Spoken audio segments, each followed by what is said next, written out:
오늘은 일곱 단어의 비밀 35번째 시간으로 에트 세 번째 시간입니다. 오늘 우리는 로마서 11장 36절의 말씀을 함께 읽었습니다. 로마서 11장 33절에서부터 12장 2절까지 앞뒤 본문을 우리가 함께 살펴보았는데, 오늘 로마서 11장 36절, 이는 만물이 주에게서 나오고 주로 말미암고 주에게로 돌아갑니다. 그에게 영광이 세세 있을지어다. 아멘. 이 본문을 통해 바울의 에트라는 제목으로 함께 말씀을 나누고자 합니다. 에트 1강에서 모세의 에트, 창세기 1장 1절에 기록된 모세의 에트에 대해서 함께 살펴보았고, 지난주에 에트 2강, 요한계시록에 기록된 요한의 에트, 요한계시록 1장 8절에 알파와 오메가 되시는 하나님에 대해서, 요한계시록 22장 13절에 기록된 알파와 오메가 되시는 예수 그리스도에 관해서 기록된 이 놀라운 말씀들은 히브리어로 창세기 표현을 하면 바로 이 알파와 오메가가 에트가 되는 겁니다. 네, 창세기 1장 1절의 에트를 신약의 헬라어로 표현을 하면 알파와 오메가가 되는 것입니다. 오늘은 이 창세기와 요한계시록과 연결이 되어 있는 참 많은 사람들이 로마서를 통해서 이 삶의 변화를 경험한 사람들이 많습니다. 루터의 종교개혁도 마찬가지죠. 로마서 성경 한 구절 때문에 종교개혁이 일어난 겁니다. 바울은 이 로마서를 통해서 창세기에 모세가 기록한 이 에트 법칙, 또 요한계시록에 요한이 기록한 이 에트 법칙, 알파와 오메가, 이것과 연결해서 모든 만물의 이 시작과 과정과 끝이 다 주께 속해 있다. 주를 향해 있다. 주 안에 있다. 하나님의 손바닥 안에 있다.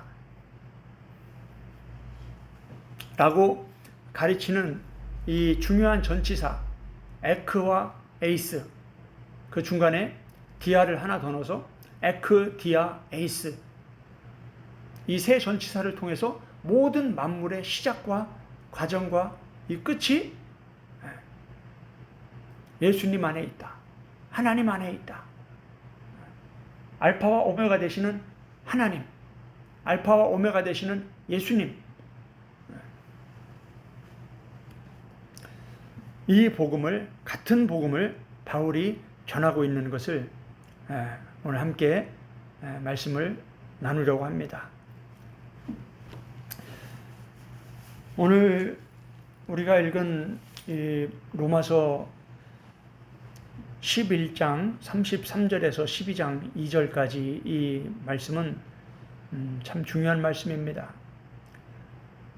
로마서는 사실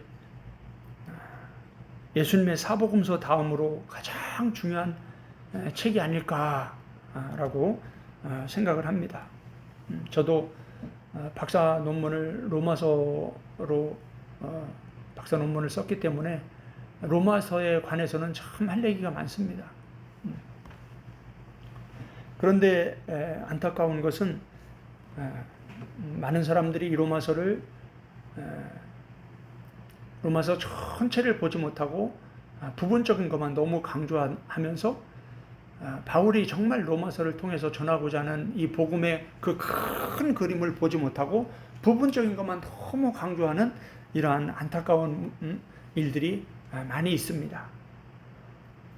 특히 로마서 이 9장, 10장, 11장, 오늘 우리가 읽은 본문이 로마서 11장 36절, 로마서 11장 맨 마지막 절입니다. 로마서 9장, 10장, 11장이 로마서 전체에서 가장 핵심이라고 할 수 있을 만큼 너무나 중요한 내용들이 담겨 있습니다. 바울이 로마서 1장에서 16장까지 로마서 전체를 기록하면서 그 가운데 부분에 9장, 10장, 11장에 하나님께서 어떻게 유대인과 이방인, 하나님께서 어떻게 온 인류를, 하나님께서 창조하신 모든 사람을 어떻게 구원해 가시는지 그 중요한 이 하나님의 구원에 대해서 아주 구체적으로 설명을 합니다. 그리고 나서 로마서 11장 33절에 와서 바울이 지혜와 지식의 하나님을 마음에서 막 폭죽이 터지는 것처럼 높여드리며 오늘 우리가 읽은 본문을 36절 이 본문을 고백하고 로마서 11장이 끝이 납니다. 로마서 11장 33절에 보면 깊도다 하나님의 지혜와 지식의 풍성하며 이렇게 되어 있습니다. 한글은 이렇게 맹숭맹숭하게 기록이 되어 있지만 헬라어 원문에 보면 깊도다 이렇게 감탄사가 앞에 들어가 있어요. 바울이 막 감탄을 하면서 하나님께서 어떻게 태초부터 종말을 알리시는 그 하나님, 알파와 오메가 되시는 그 하나님, 에트의 하나님, 이 하나님이 어떻게 창세기부터 요한계시록까지 인류의 이 존재했던 이 모든 사람들을, 유대인과 이방인 이 모든 사람들을 어떻게 구원해 가시는지 그 구원의 큰 그림을, 구원의 시작부터 과정과 끝까지 이 전체를 다 깨닫고 나서 그 내용들을 쫙 설명하고 나서 마지막에서 이렇게 감탄사로 표현하면서 깊도다. 영어는 잘 이렇게 번역이 되어 있어요. Oh, the depths of the riches of the wisdom and knowledge of God. 이렇게 감탄사를 넣어놨어요. 오 하고. 한글은 그런 감탄사가 없어요. 그냥 깊도다 이렇게. 깊도다. 이렇게 번역이 됐으면 훨씬 더 좋았을 텐데. 전 이런 정말 이런 감동이 있는 이런 감탄사 하나가 빠지니까 뭐예요? 맹숭맹숭해지는 거예요. 깊도다 하나님의 지혜와 지식의 풍성하며 이런 분위기가 아니죠. 이거는 로마서 9장, 10장, 11장에 기록되는 이 엄청난 말씀들을 이해하고 나면 여기서 폭죽이 터지게 되어 있어요. 깊도다. 이 하나님의 이 말씀들을 이 큰 그림들을 하나하나씩 열어주면서 성령님께서 이 놀라운 성경에 이룰 놀라운 비밀들을, 하나님의 그 구원의 큰 그림들을 가르쳐 주시고 깨닫게 해주실 때 이렇게 막 폭죽이 터지는 거예요. 이럴 때는요, 1시간, 2시간 두 손을 들고 막 감격해가지고 영의 기도를 드리면서 영의 찬양 속에서 영의 예배 가운데로 나가는 거예요. 영의 말씀들이 깨달아지니까. 요한복음 4장에서 예수님이 말씀하신 그 영의 예배가 우리가 일반적으로 드리는 이런 예배하고는 차원이 다릅니다. 바울이 로마서 14장에서 얘기하고 있는 영의 기도와 영의 찬양, 예수님이 요한복음 6장에서 말씀하시는 영의 말씀, 이런 영의 세계를 경험하지 못하면요, 그냥 지식으로, 이론으로, 목소리 다듬어서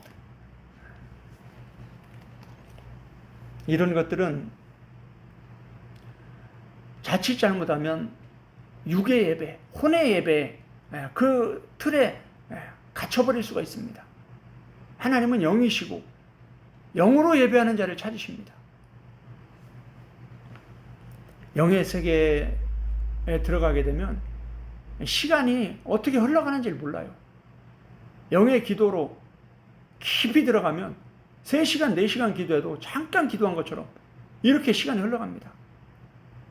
이 영의 말씀들이 깨달아지기 시작하면요, 성경을 읽다가 10시간, 15시간이 금방 지나가 버려요. 말씀 한 구절 때문에 감격하고 감탄하면서 눈물을 흘려가면서 기도하면서 찬양하면서 단어 하나 때문에 1시간, 2시간 막 찬양을 하는 거예요. 감격이 돼서. 지금 바울이 지금 그런 상황이에요. 그런 상황. 그런 내용들이 이 오라는 이 감탄사 하나에 다 들어있는 거예요.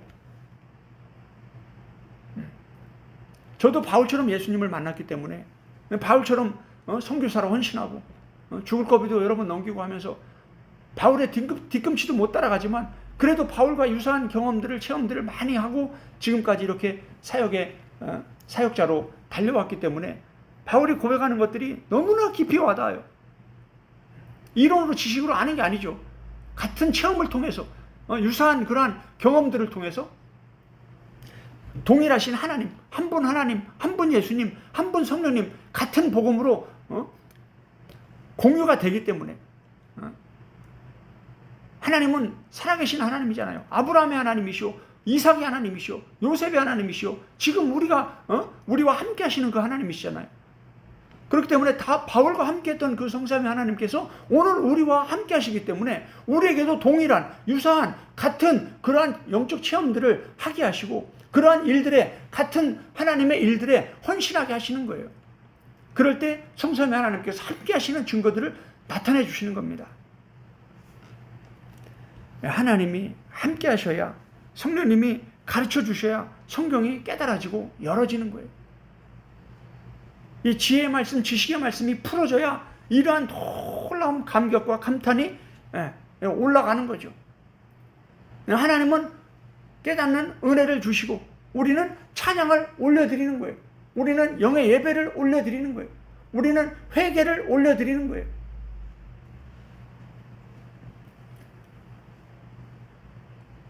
바울이 어떻게 이렇게 하나님께서 유대인과 이방인을 구원해 가시는지 그 놀라운 비밀을 깨닫고 나서 그 말씀들을 세밀하게 9장, 10장, 11장에 기록해 놓고 마지막 11장 끝부분에서 이렇게 깊도다 하나님의 지혜와 지식의 풍성하며 하면서 지혜와 지식의 하나님을 막 높여드리는 거예요. 이게 진정한 영의 예배죠. 이게 그의 판단은 헤아리지 못할 것이며 그의 길은 찾지 못할 것이로다. 누가 주의 마음을 알았느냐? 누가 그의 모사가 되었느냐? 누가 주께 먼저 드려서 갚으심을 받겠느냐? 그리고 나서 오늘 우리가 함께 나눌 이 본문이 기록되어 있는 겁니다. 36절. 이는 만물이 주에게서 나오고 주로 말미암고 주에게로 돌아갑니다. 그에게 영광이 세세에 있을지어다. 아멘 하고 로마서 9장, 10장, 11장이 하나의 예배처럼 이렇게 다 끝나는 거예요. 참 감격스러운 예배죠. 참 놀라운 말씀이에요. 로마서 11장 이 36절 이 본문에 이 바울은 명확하게 전치사 3개를 통해서 이 에트의 법칙을 에트의 복음을 전하고 있는 것을 알파 오메가의 복음을 전하고 있는 것을 우리가 보게 됩니다. 다시 한번 보겠습니다. 로마서 11장 36절 만물이 주에게서 나오고 주로 말미암고 주에게로 돌아갑니다. 영어로 한번 보겠습니다.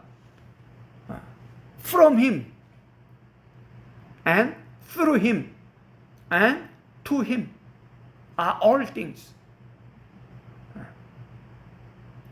전치사가 3개 들어가죠. From him, through him, to him. 그분으로부터, 그분을 통해서, 그분에게. 영어로 표현하면 이렇게 되는 거예요. 이걸 이제 헬라 원문에 보면 호띠 왜냐하면 뭐뭐 때문이다. 그러면서 에크 아우토 그분으로부터 나와서 카이 그리고 디아 아우토 그분을 통해서 카이 그리고 에이스 아우톤 그분에게로 타 판타 모든 만물이 이렇게 기록이 되어 있습니다. 이런 본문들을 보면 영어 표현들이 아주 명쾌하고 깔끔해요. 그죠? 전치사를 아주 잘 살렸어요. 헬라어 이 중요한 전치사를 잘 살려서 from, through, to 이렇게 명쾌하게 뭐뭐로부터 뭐뭐를 통해서 뭐뭐에게로 이렇게 from, through, to로 에크디아 에이스를 이 from through to, 한글은 뭐 주에게서 나오고 주로 말미암고 주에게로 돌아갑니다. 이렇게 번역이 되어 있습니다. 번역 잘한 거죠, 이 정도면. 여기서 이 만물은 타판타라고 해서 all things, 모든 것을 말합니다. 창세기 1장 1절의 표현으로 하면 어때요? 천지를 말하는 거예요. 대충 하나님이 천지를 창조했다. 이 천지를 창조했다는 건 다시 말하면 하늘과 땅만 창조했다는 얘기가 아니라고 말씀을 드렸죠. 하늘과 땅을 창조했다. 천지를 창조했다. 이 말씀은 하늘과 땅과 하늘에 있는, 땅에 있는, 바다에 있는, 공중에 있는 이 모든 것을 다 창조하셨다. 이런 뜻입니다. 하늘과 땅은 하늘과 땅에 있는 모든 것을 다 포함하는 것을 말합니다. 그래서 이 바울이 만물이라고 이 말하는 이것은 히브리적 표현으로 하면 에트예요. 에트. 시작과 끝, 처음과 마지막, 하늘과 땅, 이 모든 것, 이 모든 공간의 모든 것, 시간의 모든 것. 헬라어로 신약의 표현으로 하면 알파와 오메가예요. 하늘과 땅도 알파와 오메가죠. 공간적인 알파와 오메가. 그리고 뭐예요? 시간적인 태초부터 종말까지 알파와 오메가. 이 모든 것, 이 세상에 존재하는 이 모든 것, 그것이 바로 만물입니다. 그런데 지금 로마서에서 바울이 강조하고 있는 것은 자연세계를 말하는 게 아니에요. 이 자연에 있는 모든 만물에 초점을 맞추고 있는 거 아니에요. 이 모든 만물의 이 자연세계에 존재하는 모든 생명체 중에서 가장 으뜸이 되는 사람에 대해서 계속 바울은 로마서를 통해서 강조를 하고 있는 거예요. 그래서 지금 본문에서 로마서 11장 36절에서 말하고 있는 이 만물은 1차적으로는 이 세상에 존재하는 모든 만물을 뜻합니다. 그런데 한 걸음 더 나아가서는 그 모든 만물에 으뜸되는 사람을 뜻합니다. 모든 사람. 그래서 모든 사람, 아담부터 마지막 종말에 태어날 마지막 사람까지 이 땅에 존재하는 모든 사람, 그 모든 사람을 말합니다. 그 모든 사람은 어디서 와서 어떻게 살다가 어디로 가냐. 참 너무나 인생의 중요한 철학적인,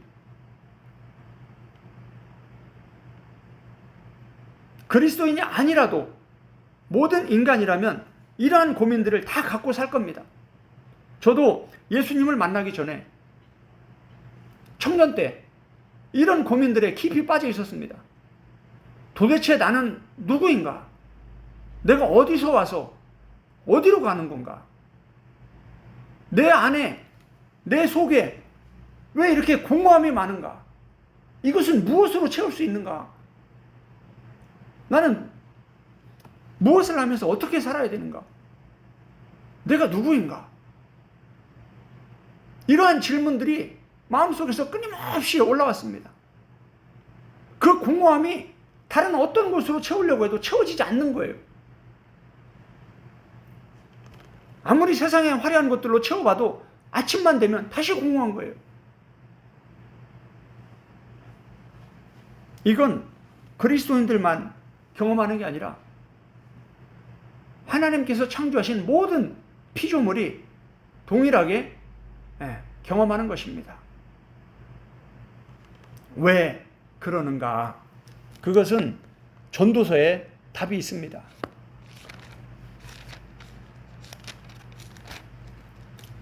전도서 3장을 한번 보겠습니다. 구약성경 잠언 전도서, 시편 잠언 전도서 나오죠. 전도서 지혜의 말씀이 기록된 시편 잠언 전도서 3장 11절에 보면 이렇게 하나님이 놀라운 말씀을 가르쳐주고 있습니다. 하나님이 모든 것을 지으시되, 또 모든 것이 나오죠? 예. 모든 것을 누가 지으셨다? 하나님이 지으셨다. 예, 알파가 하나님이다. 하나님이 시작이시다. 에크, 아우토, 그분에게로부터 나왔다. 모든 것이. 하나님이 모든 것을 지으셨다. 그런데 어떻게 지으셨냐? 때를 따라 아름답게 하셨고, 또 사람들에게는, 여기 나오네요. 사람들에게는 무엇을 주셨다? 영원을 사모하는 마음을 주셨느니라. 아멘. 참 놀라운 말씀입니다. 저도 예수님을 만나고 나서 처음 성경을 읽으면서, 전도서를 읽으면서 정말 많은 충격을 받았습니다. 야, 이렇게 놀라운 말씀들이, 이렇게 성경에 이 작은 책, 전도서라는 이 작은 책 하나에 이렇게 놀라운 말씀들이 많이 기록되어 있는 걸 처음 안 거예요. 그러니까 기독교를 반대하기 위해서 막 성경을 읽다가 말씀에 은혜 받고 감동받아서 그리스도인이 되는 사람들이 많은 이유가 바로 이런 거예요. 성경을 그냥 덮어놓고 있으면요, 성경이 얼마나 위대한 책인지 모릅니다.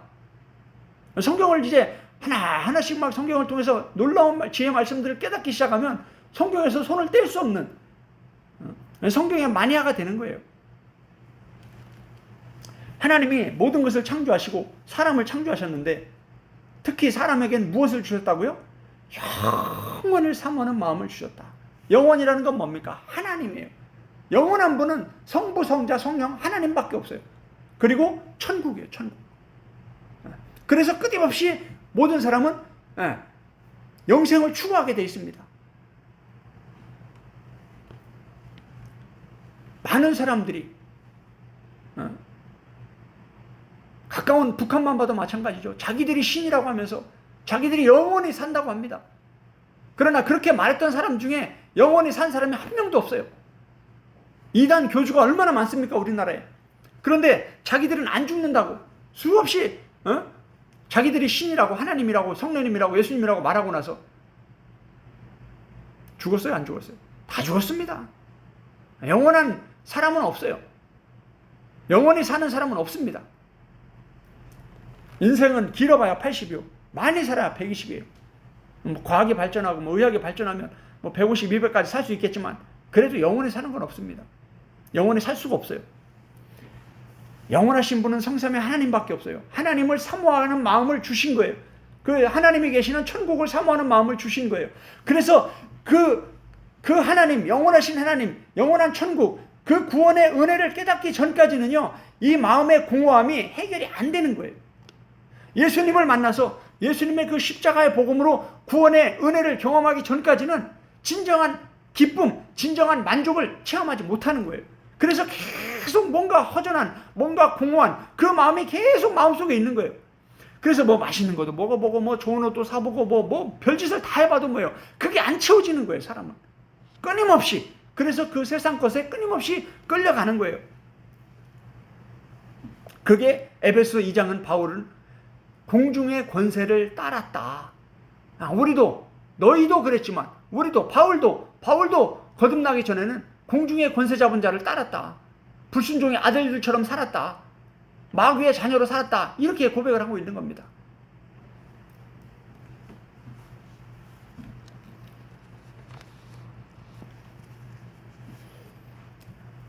하나님은 사람에게 하나님을 사모하는, 꽃도 시들고 풀도 시들되 하나님의 말씀은 영원하니라. 할렐루야. 하나님의 말씀을 사모하게 돼 있어요. 영원하신 성삼위 하나님을 사모하게 돼 있어요. 말씀이 곧 하나님이고 말씀이 곧 예수님입니다. 그 말씀을 사모하게 돼 있어요, 모든 사람은. 말씀은 결국 천국을 얘기하고 있어요. 영원을 가르쳐주고 있어요. 온전한 구원에 대해서 가르쳐주고 있어요. 그걸 사모하는 거예요. 그래서 전 세계에 이렇게 많은 사람들이 교회에 몰려드는 겁니다.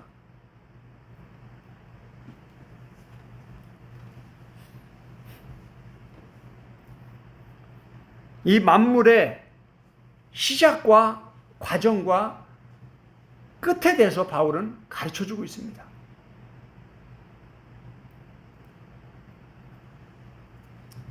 성경이 예언이라고 합니다. 예언서가 있어요. 역사서가 있고 지혜서가 있고 예언서가 있습니다. 예언서라는 건 마지막 되어질 일, 끝에 관한 얘기를 가르쳐 주는 거예요. 미리.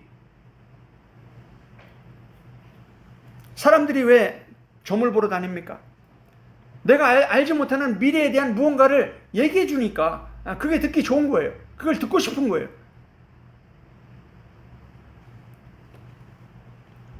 그러나 가장 확실한 예언은 바로 성경에 기록되어 있습니다. 거짓이 없는, 아주 하나도 틀리지가 않는, 기록된 말씀 그대로 이루어지는 놀라운 예언의 말씀들이 성경에 다 기록되어 있습니다. 성경을 보면 그런 것들에 마음을 뺏길 필요가 없죠.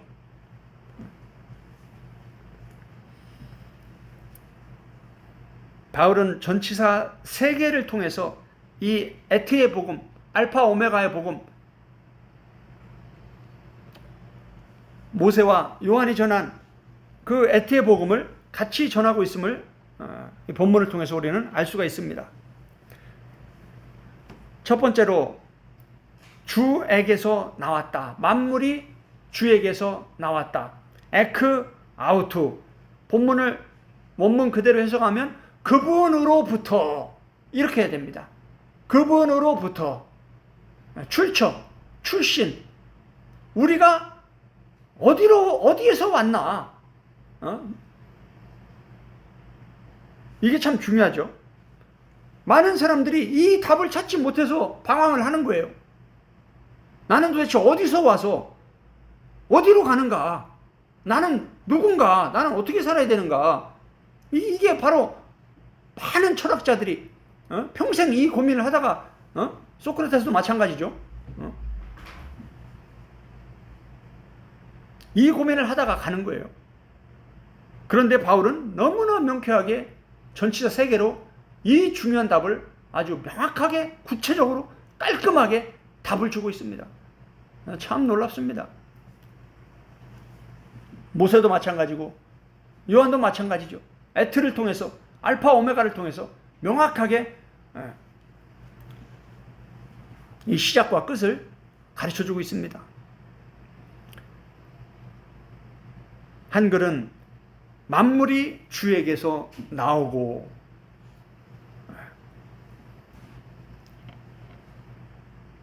모든 만물은 하나님이 창조하신 것입니다. 우리가 전도서 3장을 읽어봤지만 하나님이 모든 것을 지으셨다. 태초에 하나님이 천지를 창조하시니라. 아멘. 창세기 1장 1절이 엄청난 말씀이에요. 이 히브리 7단어가 너무나 놀라운 말씀이에요. 요한계시록에서 모든 것의 시작과 마침이 예수 그리스도다라고 성경이 끝나는 게 이게 엄청난 말씀이에요. 이 지금 로마서 이 중간에서 바울이 이걸 아주 더 명확하게 전치사 3개를 가지고 모든 것의 시작과 과정과 끝까지 이 전체를 예수 그리스도로 하나님으로 알파와 오메가 되시는 하나님, 알파와 오메가 되시는 예수님, 에티의 그 하나님, 이 에티의 복음으로 이걸 다 끝내는 거예요. 저와 여러분은 어디로부터 왔습니까? 어머니 뱃속으로부터 왔지만 어머니 뱃속에서 누가 우리를 만들었습니까? 우리 부모님은 피 한 방울, 눈썹 하나, 세포, 살 세포 하나, 피부 하나, 머리카락 하나도 못 만듭니다. 심장, 석유도 안 넣고 배터리도 충전도 안 하는데 혼자 스스로 이렇게 움직일 수 있는 심장을 누가 만듭니까?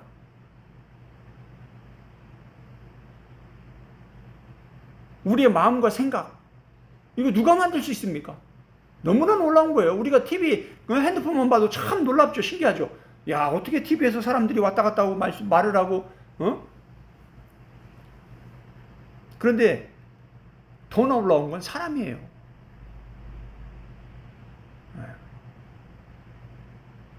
여러분, 눈만 한번 보세요. 눈만 봐도 얼마나 이게 눈이 신기한지. 그죠?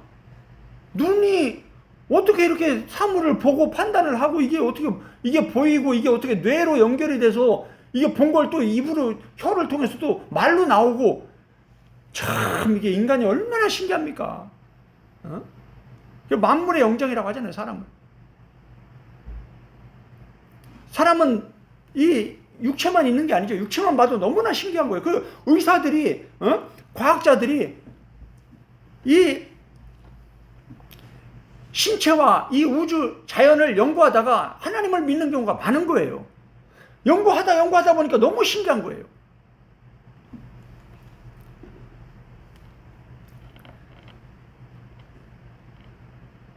이 땅에 존재하는 이 모든 것들, 특히 저와 여러분, 이 만물의 영장이라고 하는 이 사람은 모두 다 하나님이 지으신 것입니다. 태초에 말씀이 계시니라, 말씀 되시는 예수님께서 태초에 모든 것을 창조하신 거예요.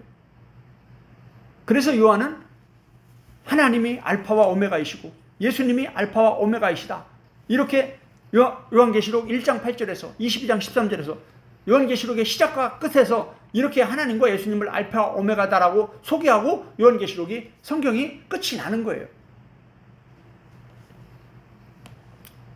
우리는, 야고보는 우리의 인생이 안개와 같이 잠깐 있다 없어질 거라고 했습니다. 베드로는 우리의 인생이 나그네와 같다. 영원히 존재하는 게 아니에요. 이 땅에서 잠깐 있다가 본향으로 가는 거예요. 천국인 본향으로 우린 돌아가는 거예요. 그 사람이 죽었다 하면 죽었다 하지 않고 뭐라고 그래요? 돌아가셨다 이렇게 얘기하잖아요. 왜 돌아갔다 얘기합니까? 전도서에서 명확하게 가르쳐 주잖아요. 흙은 다시 흙으로 돌아가고 영혼은 그것을 주신 하나님께 다시 돌아간다. 그 돌아가는 거예요. 왔던 대로 다시 돌아가는 거예요.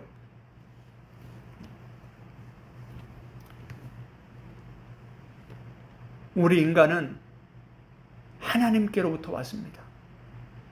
우리 인간은 예수님께로부터 왔습니다. 하나님이 우리를 만드셨고 예수님이 우리를 만드셨기 때문에 우리가 존재할 수 있는 거예요.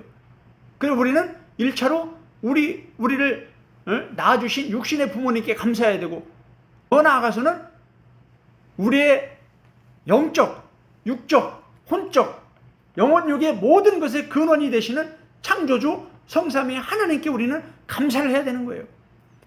그래서 우리가 모든 인간이 창조주 되시는 성삼위 하나님을 만나기 전까지는요, 이 공허함이, 이 궁금함이, 이 진리에 대한, 이 지혜에 대한, 이 지식에 대한, 이 출처에 대한, 이 시작에 대한 이 궁금증이 풀리지 않는 거예요. 성경은 그래서 창세기 1장 1절에 베레시 태초에 하면서 모든 만물의 시작을 이 엘로힘이 시작하셨다. 그 엘로힘이 바로 하나님이시고 예수님이시다. 이렇게 선포하면서 성경이 시작이 되는 거예요. 참 놀라운 거죠. 성경이 정말 하나님의 지혜와 지식이 너무나 놀라운 거예요. 바울이 깊도다 하나님의 지혜와 지식의 풍성함이요. 감당이 안 되는 거죠.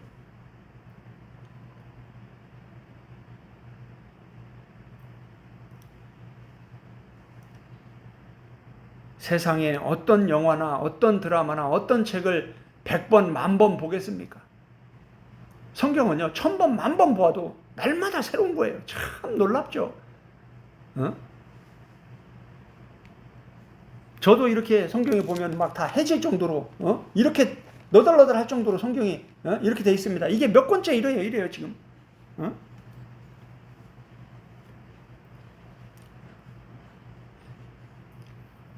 두 번째 전치사는 dia입니다.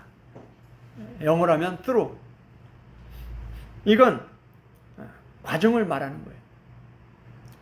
하나님께로부터 하나님이 창조하셨다. 그럼 창조하시고 그냥 놔두는 게 아닙니다. 이 세상의 역사가 하나님의 손바닥 안에 있어요. 예수님의 손바닥 안에 있어요. 그 세상 역사를 이끌어 가시는 분은 성삼위 하나님이세요. 우리의 인생도 성삼위 하나님의 손바닥 안에 있는 거예요. 그래서 하나님이 지으신 목적이 있다라는 거예요. 하나님이 지으신 뜻이 있다라는 거예요. 우리가 볼펜 하나를 만들어도 볼펜은 글을 쓰기 위해서 만들었는데 볼펜이 안 나와요. 그럼 어때요? 버리는 거예요. 쓸모없는 거예요. 마이크를 만들었어요. 마이크를 만들었는데 마이크가 고장나서 안 나와요. 그럼 고쳐야 돼요. 고쳤는데도 나중에 또 고장이 나서 안 돼. 그럼 어때요? 버려야 되는 거예요.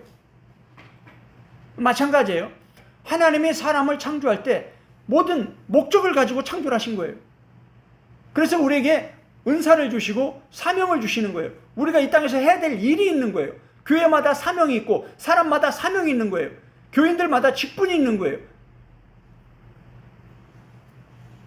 왜? 하나님이 목적을 가지고 만드셨기 때문에. 이 땅에 존재하는 모든 것들이 목적 없이 존재하는 게 아무것도 없습니다. 다 목적이 있는 거예요. 그리고 우리가 이 땅에 태어났다면 어떻게 살아야 되는가? 무엇을 위해 살아야 되는가? 이게 중요한 거죠. 이게 이제 디아라는 전치사, through, 과정인 거예요. 태어나서 육적으로 태어나고 영적으로 태어나는 거. 거듭난 이후 온전한 구원에 이르기까지 이 과정 속에서 우리가 어떻게 살아야 되는가? 요걸 이제 로마서 12장 1절 2절에서 바울은 아주 명확하게 이걸 가르쳐주고 있습니다. 결론 부분에서 말씀을 드리겠습니다. 그 부분은. 그리고 마지막이 에이스입니다. 이 에이스는 목적지, 꼬린 지점, 마지막 종착지를 말합니다. 에크로 시작을 해서 에이스까지 가는 거예요. 요게 로마서 1장 17절에도 똑같이 기록되어 있습니다. 믿음의 시작에서부터 믿음의 끝까지 믿음 전체를 바울은 가르쳐주고 있는 거예요. 요거는 아마 다음 시간에 말씀을 드리려고 생각을 하고 있습니다. 요 에이스는 영어로 하면 to him, 그분에게로 돌아간다. 한글을 참 번역을 잘했죠. 그분에게로 돌아간다. 주에게로 돌아간다. 모든 만물이 주님께로부터 나와서 주님을 통해서 이 땅에서 살아가다가 주님에게 돌아간다. 그러니까 시작부터 과정과 끝, 이 모든 것들이 다 누구 손 안에 있다라는 거예요? 예수님 손 안에 있다라는 거예요. 하나님 손 안에 있다라는 거예요. 그런데 많은 사람들이 이 중요한 진리를, 이 중요한 지혜와 지식의 이 비밀을 깨닫지 못하고 죽는 거예요. 그 안타까운 거죠. 그래서 지옥에 가는 거예요. 그 전도서는 뭐라고 말합니까? 너의 창조자를 기억하라. 누가 너를 창조하셨냐? 누가 너를 지으셨냐? 누가 너희의 시작이냐? 누가 너희의 알파냐? 누가 너희의 에트냐? 누가 너희의 알렙이냐? 이걸 얘기하고 있는 거예요. 그걸 알아야 그분이 나를 왜 만드셨는가? 이제 과정이 나오는 거죠. 하나님의 뜻이 무엇인가? 내가 이 땅에서 무엇을 하다가 가야 되는가? 그 다음에 뭐예요? 일단 나는 그러면 과연 이제 어디로 가는가? 많은 사람들이 힌두교나 불교나 이런 사람들이 그냥 뺑뺑뺑뺑 돈다라는 거예요. 다시 짐승으로 태어나고 다시 사람으로 태어나고 윤회한다는 거예요. 윤회. 그러나 성경은 명확하게 하나님께로 돌아간다. 심판주 되시는 하나님께로, 심판주 되시는 예수님께로 돌아간다. 그때 심판주 되시는 하나님과 예수님이 모든 사람을 다 심판대 앞에, 백보자 앞에 다 세워놓고 한 사람 한 사람 일일이 다 천국과 지옥으로, 왼편과 오른편으로 나누신다. 그리고 나서 영원한 천국과 지옥으로, 영원한 세계로 완전히 들어가게 된다. 그 이후에는 누구도 천국과 지옥을 넘나들 수 없고 정해진 그 한 곳에서 이제 영원히 지나게 되는 거예요. 그래서 이 땅에서 우리가 아직 과정 가운데, 아직 죽기 이전까지 아직 기회가 있는 거예요. 하나님의 뜻을 깨닫고 그 뜻대로 순종하면서 하나님이 요구하시는 선한 창조의 목적에 합당한 열매를 맺어야 되는 기간이 이 기간인 거예요. 예수님을 믿어야 하는 기간이 바로 이 기간인 거예요. 십자가의 복음을 깨닫고 구원받아야 될 기간이 바로 이 기간인 거예요. 하나님이 그 시간을 주신 거예요. 그 공간을 주신 거예요. 바울은 이렇게 에크, 디아, 에이스, 이 헬라어 전치사 세 개를 가지고 모든 만물이 주에게서부터 나오고 주로 말미암고 주에게로 돌아간다. 이렇게 고백을 하고 로마서 9장, 10장, 11장에 이 인류 구원에 대한 큰 그림의 마지막 마침표를 탁 찍는 겁니다. 참 놀라운 말씀이에요.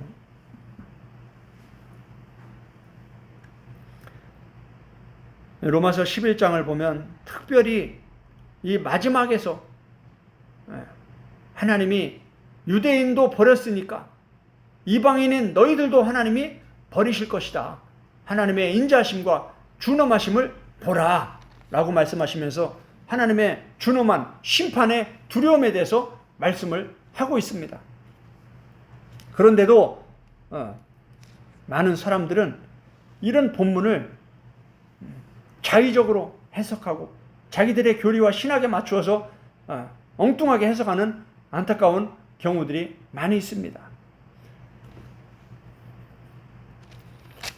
이런 부분들은 나중에 로마서를 강의할 때 구체적으로 말씀을 나누게 될 겁니다.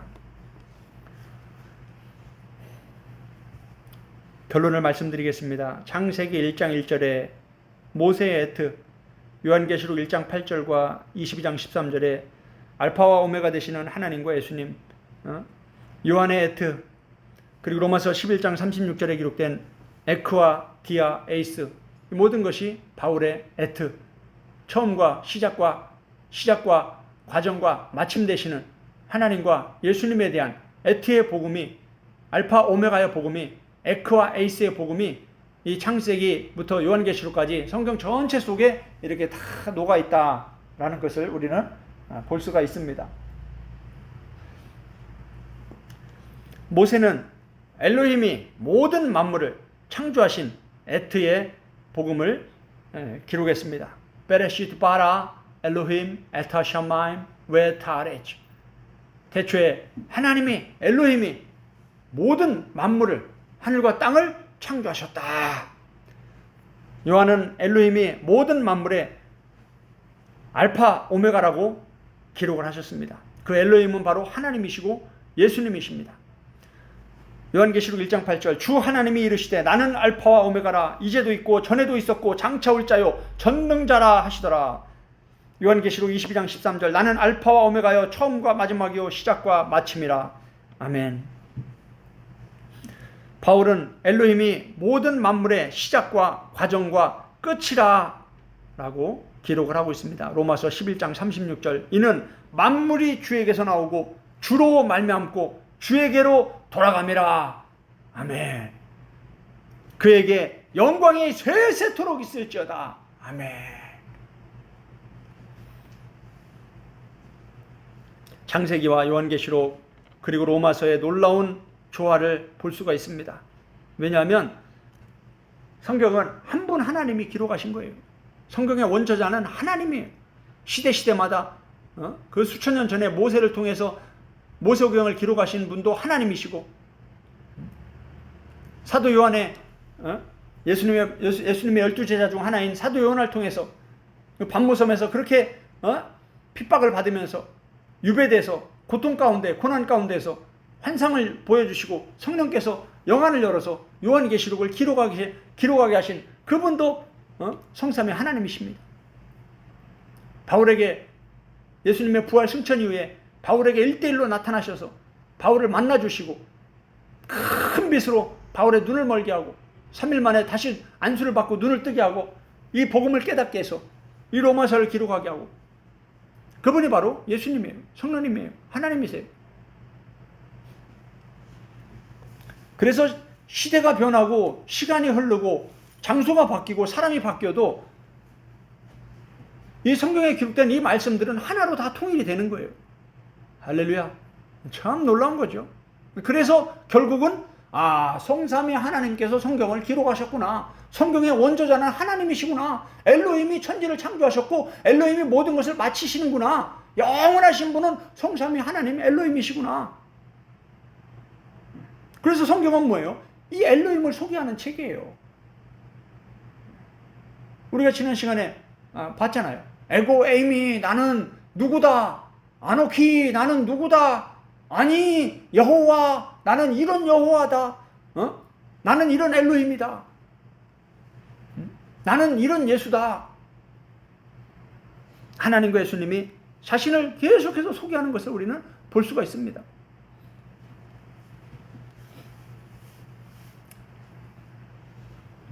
성경의 원저자이신 하나님은 모세와 요한, 바울을 통해 자신을 계시하시면서, 신학적인 용어는 계시고 일반인들이 알아듣게 얘기하면 자신을 소개하시는 거예요. 성경의 처음 책인 창세기, 성경의 마지막 책인 요한계시록, 성경에서 정말 중요한 책이라고 하는 로마서를 통해서 자신이 모든 만물의 시작이고 과정이고 끝이 되시는 에티의 엘로힘이요, 알파 오메가의 엘로힘이요, 에크와 에이스의 엘로힘이심을 드러내고 있는 겁니다. 그래서 뭐 어쩌라는 겁니까?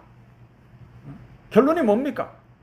바울은 그러므로 모든 만물의 으뜸으로 지음받은 모든 인간은 어떻게 살아야 하는가를 이 중대한 질문에 아주 구체적인 답을 해주고 있습니다. 그게 바로 로마서 12장 1절 2절이에요. 함께 보겠습니다. 로마서 12장 1절 2절. 그러므로 만물이 주에게서 나오고 주로 말미암고 주에게로 돌아가기 때문에 어떡하라는 겁니까? 그래서 어떡하라는 거예요? 그러므로 형제들아, 이제 중요한 얘기를 하는 거예요. 그러니까 로마 교회 성도들아, 이제 너희가 어떻게 살아야 되냐? 내가 하나님의 모든 자비하심으로 너희를 권하노니, 권면이에요. 너희 몸을 하나님이 기뻐하시는 거룩한 산제물로 드리라. 이는 너희가 드릴 영적 예배니라. 2절. 너희는 이 세대를 본받지 말고 오직 마음을 새롭게 함으로 변화를 받아 하나님의 선하시고 기뻐하시고 온전한 뜻이 무엇인지 분별하도록 하라. 아멘. 참 중요한 말씀이에요. 하나님의 뜻이 중요합니다. 하나님이 기뻐하시는 산제물이, 거룩한 산제물이 되어야 되는 거예요. 로마서는 레위기를 이해하지 못하면 로마서를 이해할 수가 없습니다. 바울이 누구보다 구약에 정통한 사람이에요. 하나님이 구약과 신약을 한 권의 성경으로 우리에게 주신 이유는 구약과 신약이 놀랍게 조화를 이루고 있는 거예요. 요한계시록도 마찬가지만 구약이 풀리지 않으면 요한계시록이 풀릴 수가 없어요. 거의 80%가 다 구약을 인용한 게 요한계시록이니까. 로마서도 마찬가지예요. 예수님 제자들 베드로, 요한, 야고보, 유다 다 유대인이에요. 철저히 구약을 공부한 사람들이에요. 그분들의 이 서신들, 신약의 서신들을 보면 다 구약이 녹아져 있어요. 구약과 다 연결이 되어 있어요. 그래, 구약을 어설프게 공부하고 나서 예수님의 복음, 사복음서를 또 바울이나 요한이나 베드로나 이런 서신들을 공부하려고 하면은 안 풀어지는 거예요. 특히 이방인들, 구약의 중요성을, 구약의 깊이가 없는 우리 이방인들은, 특히 히브리어로 구약을 보지 않는 번역된 성경으로 구약을 보고 있는 우리 이방인들은 그럴 수밖에 없어요. 그 깊이 있는 비밀들을 알 수가 없어요.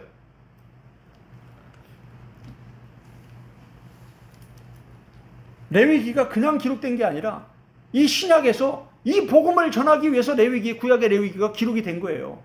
그래서 구약의 레위기가 신약의 복음으로 이렇게 연결돼서 풀어져야 이게 진짜 예수 그리스도의 복음으로, 레위기의 복음으로 그냥 율법적인 제사로 끝나는 게 아니라 그 구약의 짐승이 드려져야 되는 그 제사가 이제는 어디로 오는 거예요?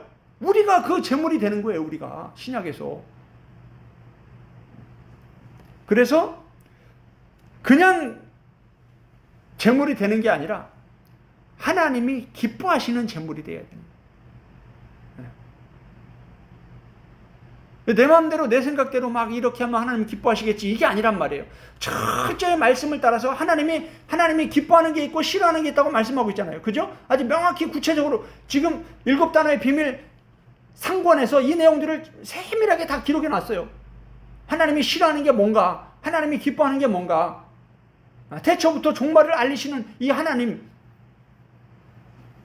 하나님의 뜻을 세우시고 목적과 의지를 가지고 사람을 창조하셨고 이 세상 역사를 이끌어가고 계시는 거예요. 교회를 이끌어 가시는 거예요. 세계 선교를 이끌어 가시는 거예요. 그 하나님의 뜻이 있는 거예요. 그 하나님이 기뻐하시는 것이 왜 그렇게 중요한가? 고린도서 11장 우리가 살펴봤잖아요. 하나님이 기뻐하지 아니하심으로 그들이 광야에서 멸망을 받았느니라. 하나님이 기뻐하지 아니하시면 뭐예요? 멸망이에요. 구원은 하나님이 기뻐하시는 것이 구원이에요. 하나님이 기뻐하시는 거룩한 산제물로 드리라. 예, 명령이죠. 드리라. 이 드리라는 게 파리스템이라는 단어인데, 이 파리스테미는 파라와 히스테미, 파라는 곁에라는 거예요. 히스테미는 서다라는 거예요. 옆에 서는 거예요. 그러니까 하나님이 기뻐하시는 거룩한 산 제물로 하나님 옆에 서 있어야 된다 이 말이에요. 왜? 그분이 모든 것의 시작이고 과정이고 마침이시기 때문에, 그분이 모든 걸 다 보고 계시고 모든 걸 다 듣고 계시고, 그분이 최종적으로 마지막 심판 때에서 각 사람이 행한 대로 갚아주실 분이시기 때문에, 그분이 기뻐하는 거룩한 산 제물로 하나님 옆에 서 있어야 된다라고 바울은 지금 가르쳐주고 있는 거예요. 왜? 그분에게서 모든 것이 나왔고 그분을 통해서 결국은 그분에게로 돌아가는 것이 인생이기 때문에, 인생은 철저히 하나님과 분리돼서 생각할 수도 없다. 우리의 삶은 항상 누구 옆에 서 있는 거예요? 하나님 옆에 서 있는 거예요. 그러니까 아모스에서 뭐라고 가르칩니까? 둘이 생각이 다른데 어떻게 동행하겠느냐 이렇게 말하는 거예요.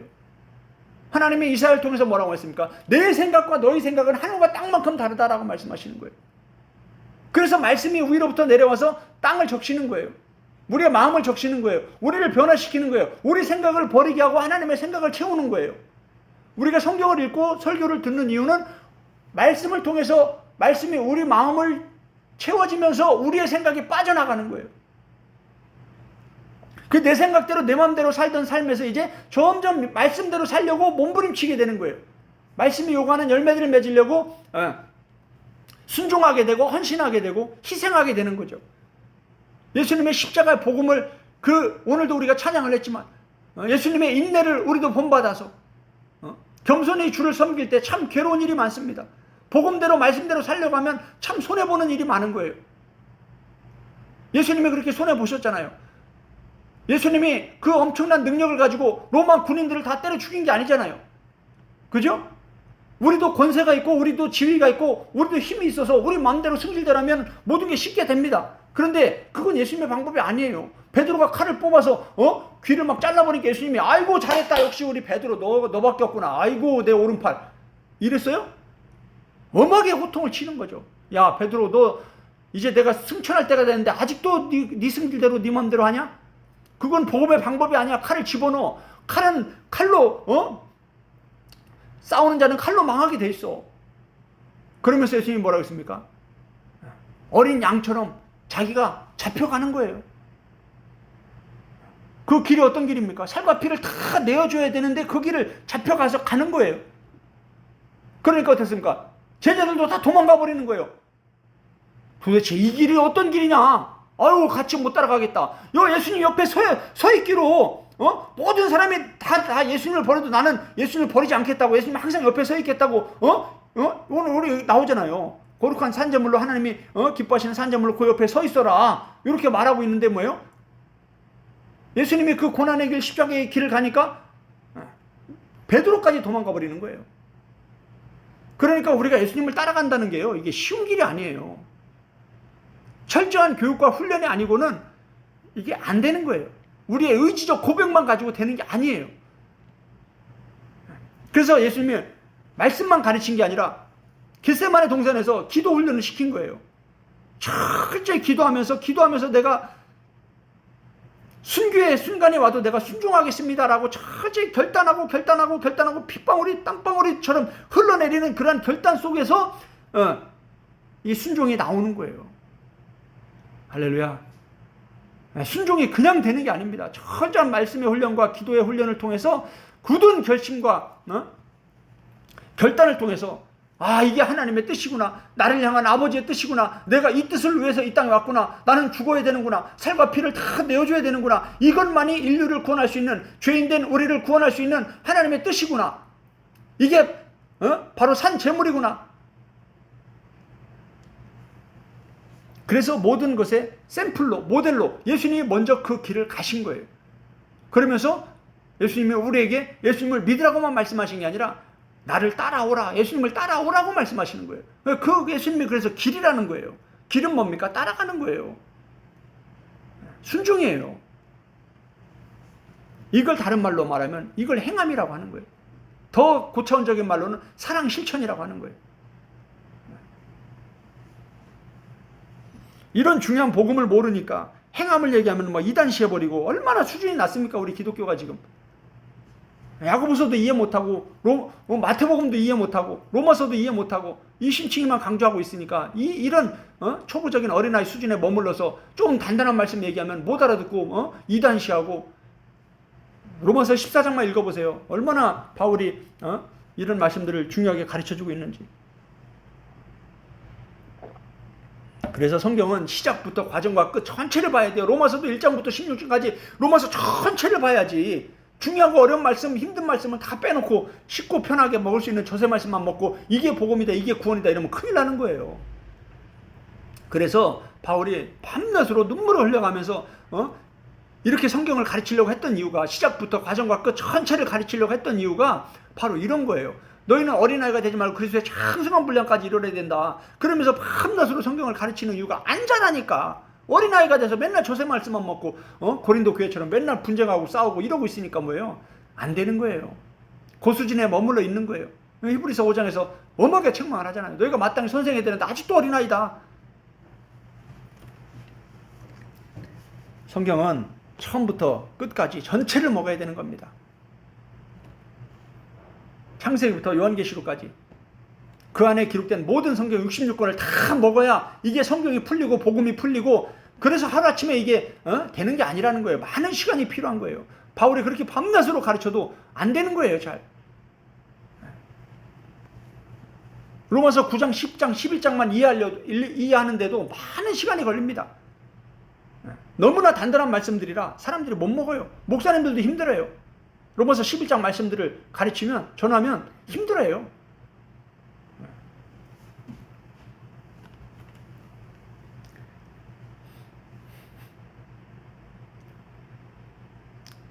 이 본문에서 로마서 12장 1절 2절에서 바울은 너희 몸을 드려야 된다. 너희가 산제물이 되어야 된다. 그 길을 앞서가신 분은 바로 예수님이다. 예수님을 본받아야 된다. 예수님의 마음을 본받고 예수님이 먼저 걸어가신 그 길을 따라가야 된다. 베드로도 마찬가지예요. 요한도 마찬가지예요. 똑같은 복음을 가르쳤어요. 그리고 두 번째로 강조하는 것은 하나님의 뜻이 무엇인지 분별해야 된다라고 가르쳐주고 있습니다. 하나님이 모든 것을 창조하시고 모든 과정을 이끌어 가시고 모든 것의 끝이 되시는 알파와 오메가 되시고 에트 되시는 하나님, 에크와 에이스 되시는, 에크 디아 에이스 되시는 이 하나님께서 마지막 심판 때 모든 것을 분별하고 판단하고 천국과 지옥으로 나누실 것이기 때문에 그 전에 하나님의 뜻이 무엇인지 분별해야 되는 거예요. 하나님의 뜻이, 나를 향한 하나님의 뜻이 무엇인지. 제가 청년 때 예수님을 만나고 나서 제 모든 계획을 다 지우고 백지처럼 화이트보드처럼 싹 만들어 놓고 하나님의 뜻이 무엇인지 가르쳐 주시면 내가 그 뜻대로 순종하겠습니다. 그렇게 기도하면서 2년 동안 밤낮으로 장의자에서 철회하면서 청년 때 그때 말씀 읽으면서 기도하면서 깨닫게 해주신 거, 감동 주신 거, 그걸 다 기록해 놓으면서 지금까지 온 거예요. 내 마음대로 내가 하고 싶은 대로 막 한 게 아니라, 물론 그 과정 속에서는 실수도 있었고 불순종도 있었고 하나님 기뻐하지 않은 그런 모습들도 있었겠지만, 전체적인 큰 그림들 속에서는 그 하나님이 가르쳐 주신 그대로 따라가려고, 순종하려고 몸부림친 그런 것들이 많다라는 겁니다. 하나님의 뜻이 무엇인가 분별하라. 분별하도록 하라. 이것도 바로 명령인데 도끼마조입니다. 분별하다라는 단어는 도끼마조. 분별하다, 시험하다, 조사하다. 하나님의 뜻, 하나님의 선하시고 기뻐하시고 온전하신 뜻이 무엇인지 분별해야 된다. 그러려면 너희가 이 세대를 본받으면 안 된다. 이 세대를 본받지 말라라는 건 무슨 뜻입니까? 모세오경으로 가면 애굽을 버리고 가나안을 향해서 가야 된다 이 말이에요. 그런데 구원받은 이후에 광야에서 이스라엘 백성들이 어땠습니까? 레위기에도 마찬가지예요. 명확히 하나님께서 뭐라고 말씀하시냐면 너희는 애굽의 풍속도 가나안의 풍속도 따르지 말고 내 말씀만 따라와라. 이 세상에 어떤 풍속도 따라가지 말고 내 말씀만 따라와라. 이렇게 하나님 말씀하시는 거예요. 그런데 아직도 마찬가지예요. 지금 이 시대까지도 교회를 다니면서도 여전히 제사 드리고 여전히 전보러 다니고 이 세상의 풍속을 여전히 따라가는, 귀신을 섬기는, 마귀를 섬기는, 우상 숭배하는 이런 일들이 여전히 있는 거예요. 유교적인 이 기독교 신앙 속에 유교적인 게 잔잔하게 깔려 있는 거예요. 인도에 가면 힌두교 사상이 잔잔하게 깔려 있는 거예요.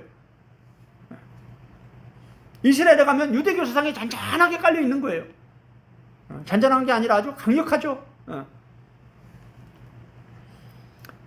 그래서 이게 바른 신앙으로 나가는 게 쉽지가 않습니다. 하나님의 뜻을 깨닫는 게 이게 쉽지가 않아요. 그래서 많은 시간이 필요한 겁니다. 바울은 그렇게 가르쳐도 깨닫지 못하니까 눈물을 흘리면서 또 가르치고 또 가르치는 거예요. 모든 만물은 주에게서 나오고 주로 말미암고 주에게로 돌아갑니다. 그렇기 때문에 우리는 하나님이 기뻐하시는 산재물로 그 주님 옆에 서 있어야 되고 주님의 뜻이 무엇인지 우리는 분별하는 일에 힘써야 되는 겁니다. 그러기 위해서 우리가 예배에 참석하는 거고 성경 공부에 참석하는 거고 교육과 훈련을 통해서 그 뜻을 깨닫고 순종하는 합당한 열매를 맺어가는 그 일에 우리가 힘쓰게 되는 겁니다. 우리 시간에 함께 기도하는 시간을 갖도록 하겠습니다. 특별히 이번 추석 명절 기간에 하나님의 뜻이 무엇인가, 우리 가족을 향한 영혼 구원을 위해서 우리가 무엇을 해야 하는가, 이런 구체적인 기도를 드리면서 우리 가족들의 구원을 위해서, 친구들, 친척들, 이웃들의 구원을 위해서 우리가 기도하면서 우리가